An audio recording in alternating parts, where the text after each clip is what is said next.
मीठा खाने के अगर आप बहुत ज़्यादा शौकीन हैं तो दूध और ब्रेड के साथ हम बनाएंगे ये मज़ेदार सा मीठा। आप खीर, सेवइयाँ, कस्टर्ड सब भूल जाएंगे। सिर्फ दूध और ब्रेड के साथ ऐसा ज़बरदस्त मीठा आपने कभी नहीं बनाया होगा। रुई की तरह नरम और मलाई की तरह सॉफ्ट ये जो है ना मीठा बनता है। बहुत ही ज़्यादा बजट कंट्रोल रेसिपी है। इजीली जो है ना आप बना सकते हैं। अगर आप डेली भी बनाना चाहें ना तो डेली भी बना सकते हैं। ये इतना मज़ेदार और डिलीशियस बनता है। तो रेसिपी को एंड तक वॉच कीजिएगा। रेसिपी शुरू करते हैं। बिस्मिल्लाहिर्रहमानिर्रहीम।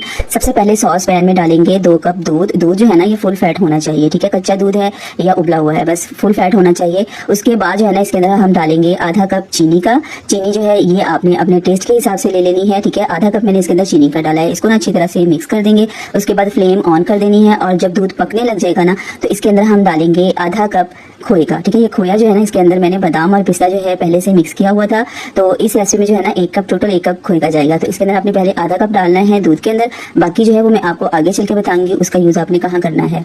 तो खोया डालने के बाद जो है ना पहले दूध में अच्छी तरह से इसे मिक्स कर देना है ताकि खोया जो है अच्छी तरह से इसके अंदर जो है ना डिसॉल्व हो जाए, ठीक है। ये दानेदार सा होगा लेकिन इसकी आपने टेंशन नहीं लेनी है, ये बहुत मजेदार टेस्ट देगा। तो अच्छी तरह से मिक्स कर लेना है। मिक्स करने के बाद जब इसके अंदर इसको जो है ना हमने पका लेना है तकरीबन 6 से 7 minute medium to low flame पे। उसके बाद आधा कप दूध का लेंगे। इसके अंदर हम डालेंगे 2 टेबलस्पून कॉर्नफ्लोर, ठीक है। कस्टर्ड नहीं डालना है, कॉर्नफ्लोर डालना है। उसके बाद अच्छी तरह से इसको मिक्स कर लेना है और इस पकते हुए दूध के अंदर जो है ना ये कॉर्नफ्लोर का जो बैटर है ये डाल देना है। उसके बाद आपने तकरीबन 6 से 7 मिनट मजीद पकाना है ताकि कॉर्नफ्लोर का जो कच्चापन है ये खत्म हो जाए। और उसके बाद जो है इसे आपने फ्लेम बंद कर देनी है और इसे अच्छी तरह से ठंडा कर लेना है, ठीक है।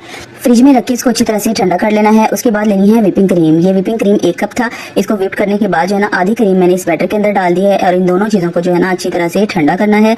दोनों चीज़ें जो है ना अच्छे से ठंडी होनी चाहिए। अगर नीम गर्म भी हुई ना तो ये बैटर जो है पतला हो जाएगा। अच्छी तरह से ठंडा करने के बाद इसको आपने दोबारा से फ्रिज में रख देना है। और उसके बाद यहाँ पर हम ब्रेड लेंगे। ब्रेड की जो है ना इस तरह से गोल गोल स्लाइसेस काट लेने हैं। स्लाइस जो है ये आपने अपने हिसाब से इसकी कटिंग कर लेनी है, ठीक है। तो मैंने एक ब्रेड में से जो है ना 4-4 स्लाइस कटिंग कर लिए थे। तो उसके बाद जो है इस तरह से पहले सारे स्लाइसेस कट करके रख लेने हैं, ठीक है। बहुत आसान, बहुत मजेदार से ये मीठे की रेसिपी है। तो इस तरह से जो है ना सबसे पहले इनको कटिंग करके रख लिया था मैंने।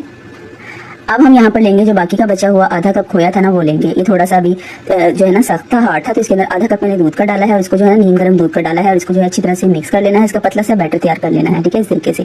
उसके बाद ब्रेड का एक स्लाइस उठाएंगे और इसके ऊपर जो है ना इस तरीके से खोए को जो है ना इस तरह से ऊपर स्प्रेड कर देंगे और इसके ऊपर एक और ब्रेड का स्लाइस रख देंगे। और इस तरीके से जो है ना हमने खोए वाला ब्रेड का छोटा सा बन बना लिया है। पहले सारे बन जो है इस तरीके से बना के पहले रख लेने हैं। उसके बाद एक डिश लेनी है। इसके अंदर थोड़ा सा दूध डालेंगे, नीम गर्म दूध है मीठे वाला। और उसके बाद जो है ना इसके अंदर एक एक स्लाइस उठाएंगे ब्रेड बन का और इस तरह से सारा जो है ना इस तरीके से सेट कर देंगे। ब्रेड डालने का मकसद ये है कि ब्रेड जो है ना अच्छी तरह से सॉफ्ट हो जाएगी, ठीक है। तो हल्का हल्का सा दूध जो है ना वो नीम गर्म होना चाहिए। सारी ब्रेड इस तरीके से सेट करने के बाद 1-1 टेबलस्पून जितना दूध जो है ना ऊपर भी डाल देना है ताकि ब्रेड जो है ऊपर से भी अच्छी तरह से सॉफ्ट हो जाए। उसके बाद जो हमने बैटर तैयार किया था क्रीम वाला वो मैंने इसको अच्छे से पहले ठंडा कर लिया था। उसके बाद जो है ना इसको जो है ना सारा इसके ऊपर इस तरीके से स्प्रेड कर देना है, कवर कर देना है सारी ब्रेड्स को मीठे के साथ, ठीक है। उसके बाद अच्छी तरह से फैलाने के बाद इसके ऊपर हम डस्ट करेंगे बादाम, पिस्ता, काजू ढेर सारे। और उसके बाद इसको अपने फ्रिज में रखना है तकरीबन 1 से 1.5 घंटे के लिए।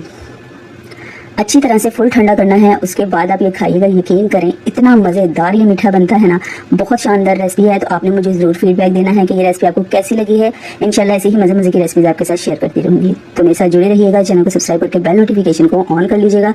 तो मिलते हैं नेक्स्ट वीडियो में। अपना बहुत सारा ख्याल रखिएगा। अल्लाह हाफिज़, फ़ी अमान अल्लाह।